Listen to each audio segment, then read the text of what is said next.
என் பெயர் சரண். நான் சின்னதா ஒரு பிசினஸ் பண்ணிட்டு இருக்கேன். சொந்த தங்கச்சி இல்லை, சித்தி பொண்ணு. அவ பெயர் ஐசு. வயசு 22. பார்க்க நஸ்ரியா மாதிரி இருப்பா. ஏவ ஃபேஸ் கொஞ்சம் மூஞ்சிதான். அவ நடந்து போகும் போது செமையா இருக்கும். இந்த சம்பவம் நடந்து ஒரு 2 வருஷம் இருக்கும். அவ என்கிட்ட ரொம்ப பாசமா இருப்பா. எனக்கு அவ மேல ரொம்ப ஆசை. அவளை நினைச்சு அடிக்காத நாளே இல்லை. எனக்கு அவளை மேல ரொம்ப ஆசை. எப்படி ட்ரை பண்றதுன்னு தெரியல. இன்னொரு சைடு பயம் வேற. ஒரு நாள் எனக்கு கால் பண்ணி அவ வீட்டுக்கு வர சொன்னா. ஆக்சுவலி ஏவ ஊருக்கும் என் ஊருக்கும் 30 minutes டைம் டிராவல். பட்டன்னைக்கு கொஞ்சம் ஒர்க் இருந்தாலே. அவகிட்ட நான் வர முடியாதுன்னு சொன்னேன். அவ கெஞ்சுனா என்கிட்ட, அண்ணா பிளஸ் வா அண்ணான்னு. எனக்கு தனியா இருக்க ஒரு மாதிரி இருக்கு, வா அண்ணான்னு கூப்பிட்டா. நீ வந்தா உனக்கு உம்மா தாரேன்னு சொன்னா. அவளே ஒரு ரூட் போட்டு தந்தா. உடனே கிளம்பி போனேன். நான் சும்மா சொல்றேன்னு நினைச்சுட்டு போனேன். எப்பயும் அவளை பக்கத்தான் போவேன். அவளை எனக்கு ரொம்ப பிடிக்கும். அவளை நான் பாப்பாதான் கூப்பிடுவேன். அவளுக்கும் என்னை பிடிக்கும். சரி வரேன்னு சொல்லிட்டு கிளம்பி அவ வீட்டுக்கு போனேன். பாப்பா வீட்டுக்கு வந்த என்னமோ தரேன்னு சொன்னேன், கேட்டேன். அதுவா நான் சும்மா சொன்னேன் சொல்லிட்டு உள்ள போயிட்டா. போயிட்டு சடனா வந்து என் கன்னத்துல உம்மா பண்ணிட்டு போயிட்டா. எனக்கு ஒரு மாதிரி ஆகிருச்சு. ஒன்று STONE ஒரு பொண்ணு. அது மட்டும் இல்லாம என் தேவதை பண்ணவும் ஆகிருச்சு. கண்ட்ரோல் பண்ணிட்டு கொஞ்ச நேரம் இருந்துட்டு வீட்டுக்கு வந்துட்டேன். அப்புறம் ஒரு நாள் மாமா வீட்டுல ஒரு விசேஷம். அதுக்கு நாங்க எல்லாரும் போய் இருந்தோம். அன்னைக்கு நைட் நான் சித்தி பொண்ணு சின்ன சித்தி பசங்க எல்லாரும் ஒரு ரூம்ல படுத்து இருந்தோம். அப்போ வந்து என் பக்கத்துல படுத்தா. அவ யதார்த்தமாதான் படுத்து இருப்பா போல. நான் அவ பக்கத்துல படுத்து இருக்கவும் அப்படியே ஆரம்பிச்சுட்டேன். காலையில வந்து ஏன் அண்ணா அப்படி பண்ணுன, இதெல்லாம் தப்பு, நம்ம அண்ணா தங்கச்சி, இனிமேல் இப்படி பண்ணாதன்னு சொல்லிட்டு போயிட்டா. நான் ஏதும் பேசல. அப்போ அன்னைக்கு ஃபங்க்ஷன். அப்போ சாரில செமையா இருந்தா. என்னால அவளை நார்மலா பார்க்க முடியல. விசேஷம் முடிஞ்சு எல்லாரும் ஊருக்கு கிளம்பி வந்துட்டோம்.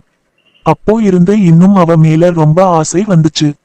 என்னால நார்மல் இருக்க முடியல. அப்போ இருந்து லைட்டா அவகிட்ட சாட் பண்ண ஆரம்பிச்சேன். ஒரு நாள் அவகிட்ட ஒன்னு கேட்பேன். நீ கொடுப்பியான்னு கேட்டேன். என்ன வேணும் அண்ணான்னு கேட்டா. எனக்கு ஒரு லிப்பிம்மா வேணும்னு சொன்னேன். அவ முடியாது, இதெல்லாம் தப்புன்னு சொன்னா. நான் ஒரே ஒரு தடவா பிளஸ்னு கெஞ்சினேன். முடியவே முடியாதுன்னு சொல்லிட்டா. அப்புறம் ரொம்ப நாள் கேட்டுக்கிட்டே இருக்கவும் ஓகே சொல்லிட்டா. நான் உடனே கிளம்பி அவ வீட்டுக்கு போயிட்டேன். நான் போய் கண் ஜடையிலே கேட்டேன். அவ சித்திய கண் ஜாடியில் காமிச்சு இப்போ முடியாதுன்னு சொல்லிட்டா. நானும் வெயிட் பண்ணிட்டு இருந்தேன், சித்தி எப்போட்டா வெளியே போவாங்கன்னு. நானும் அவளும் ஷோபால உட்கார்ந்து டிவி பார்த்துக்கிட்டு இருந்தோம். அப்போ சித்தி மாடில டிரஸ்காய போட்டத இவளை எடுத்துட்டு வர சொன்னாங்க. இவ போக மாட்டேன்னு சொல்லிட்டா. நான் மைண்ட் வாய்ஸ்ல இவ மேல போனா அவ பின்னாடியே மேல போய் அடிக்கலாம்னு பார்த்தா. இவ இப்படி பண்றலேன்னு மனசுக்குள்ள திட்டிக்கிட்டு இருந்தேன். இவ போகாம இருக்கவும் சித்தி போய் ட்ரெஸ்ஸை எடுக்க போகவும் டக்குன்னு என்னை இழுத்து பண்ண. என்னால நம்பவே முடியல, செம பீலிங். அவ போதும் அம்மா வந்தாரா போறாங்கன்னு சொல்லிட்டு தள்ளி உட்கார்ந்துகிட்டா. அப்புறம் அன்னைக்கு நைட் செம மலை.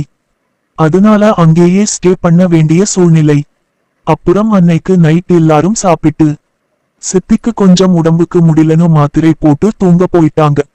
இவதான் எல்லா பாத்திரத்தையும் கிளீன் பண்ணா. அவ சும்மா இருந்தா அண்ணான்னு சொன்னா. ஆனா என்னை தடுக்கல, நான் பண்ணிக்கியே இருந்தேன். அப்புறம் நாங்க வந்து படுக்க லேட்டா ஆகும்னு சித்தி எங்களுக்கு பெட் போட்டு வச்சு இருந்தாங்க. நான் ஓரத்துல படுத்தேன், இவ நடுவுல. அப்புறம் சித்தி படுத்து இருந்தாங்க. நாங்க படுத்தா அப்புறம் அவளே இருந்தேன். அவ சும்மா இரு அண்ணா அம்மா இருக்காங்கன்னு சொல்லிட்டு இருந்தா. அவ வீட்டுல இருந்தா சுடி ஒட்டி ஷர்ட் நைட் பந்தி படிதான் போடுவா. அன்னைக்கு டிஷர்ட் போட்டு இருந்தா. அவ செம ஷாக் ஆகி அப்புறம் என் கையை எடுத்து விட்டா. அப்புறம் நான் தொடர்ந்து ட்ரை பண்ணினேன். அப்போ ஒன்று STONE என்னை என்னட்டா அண்ணா இப்படி பண்ணுறன்னு கேட்டா. ஒரே ஒரு டைம்னு கேட்டேன். அப்புறம் அவ கையை எடுத்துட்டா. அன்னைக்கு நைட் தூக்கம் வர வரையும் மாத்தி மாத்தி. அன்னைக்கு நைட் அப்படியே தூங்கிட்டோம். மறுநாள் மார்னிங் அவ ரொம்ப பீல் பண்ணி பேசுனா. ஒரு மாதிரியே இருந்தா. நான் சாரி சொல்லிட்டு வந்துட்டேன். ஆனா எனக்கு இன்னும் ஆசை குறையவே இல்லை. அப்புறம் மெசேஜ் பண்ணி உன்னை எனக்கு ரொம்ப பிடிக்கும்டா அண்ணா, நீ எனக்கு எவ்வளவு பண்ணி இருக்க. என்னை எப்படி பார்த்துக்கிற, அதனால நான் பண்றேன் சொன்னா. நீ மட்டும் என் அண்ணாவா, இல்லனா உன்னையே கல்யாணம் பண்ணிப்பேன். ஐ லவ் யூடா அண்ணானு மெசேஜ் பண்ணி இருந்தா. அப்புறம் அவளுக்கு பிறந்த நாள் வந்துச்சு. அன்னைக்கு என்னை அவ வீட்டுக்கு வர சொன்னா. ஆனா எனக்கு முக்கியமா வேலை இருக்கு, வர முடியாதுன்னு சொல்லிட்டு. அன்னைக்கு நைட் நான் வராத சித்திக்கு சித்தப்பாக்கும் மட்டும் கால் பண்ணி சொல்லிட்டு சித்தப்பாவை சிம்பிள்ளா மேல மடில ரூம்ல டெக்கரேஷன் பண்ணி வைங்கன்னு சொன்னேன். நைட் 12 மணிக்கு வரேன்னு சொல்லிட்டு அவளுக்கு கேக் சில்வர் பிரின்சில் டே கிஃப்ட் வாங்கிட்டு கரெக்ட் பாய் சர்ப்ரைஸ் பண்ணினேன். அவ எதிர்பார்க்கவே இல்லை நான் வருவேன்னு. அவ ரொம்ப சந்தோஷமா ஆகிட்டா. அப்புறம் மேல போய் கேக் கட் பண்ணி சாப்பிட்டு எல்லாரும் தூங்க போயிட்டாங்க. நாங்க கொஞ்ச நேரம் பேசிட்டு வரோம் சொல்லிட்டு பேசிட்டு இருந்தோம். அப்போ நான் எப்படி சர்ப்ரைஸ்னு கேட்டேன். ஐயோ அண்ணா, சத்தியமா எதிர்பார்க்கவே இல்ல நீ வருவன்னு. தெரியும் மார்னிங் வருவான்னு நினைச்சேன். ஆனா இப்படி சர்ப்ரைஸ் பண்ணுவேன்னு தெரியாதுன்னு சொன்னா. என் கையை பிடிச்சுக்கிட்டு அப்போ நான் அவளை அப்போ அவ எதுவுமே சொல்லா. அவ பயந்தா, ஆனா எதுவுமே சொல்ல. உனக்கு என்னடா வேணும் அண்ணான்னு என்கிட்ட கேட்ட. நான் இருந்துகிட்டு உன் சொன்னேன். அவ எதுவுமே சொல்ல. ஏன் அண்ணா இப்படி பண்ற, நம்ம அண்ணா தங்கச்சிட்டா இப்படிலாம் பண்ண கூடாது, அது இதுன்னு கொஞ்ச நேரம் அட்வைஸ் பண்ணுன. நான் சோகமா இருக்கிற மாதிரி ஃபேஸா வச்சுக்கிட்டேன். அப்புறம் அவ ஓகே சொல்லிட்டா. பட் இந்த ஒரு டைம் தான்னு சொன்னா. நானும் ஓகே சொன்னேன். அவ வேணான்னு சொன்னா. நான் ப்ளீஸ் ப்ளீஸ்னு சொன்னேன். அப்புறம் அவ ஹோம்னு சொன்னா. அப்போ மாடிக்கு யாரோ வர சவுண்ட் கேட்டு நாங்க வெளிய வந்து பேசிட்டு இருக்கிற மாதிரி நடிச்சோம். அப்போ சித்தப்பா வந்து டைம் ஆச்சு போய் படுங்கன்னு சொன்னாரு. நான் நாசமா போச்சுடான்னு போய் தூங்கிட்டோம். அவ சித்திக்கு அந்த சைடு போய் படுகிட்டா. அப்புறம் எங்களுக்கு அதிகமா சான்ஸ் கிடைக்கல. அப்படியே கிடைச்சாலும் இது மட்டும்தான் பண்ண முடிஞ்சது.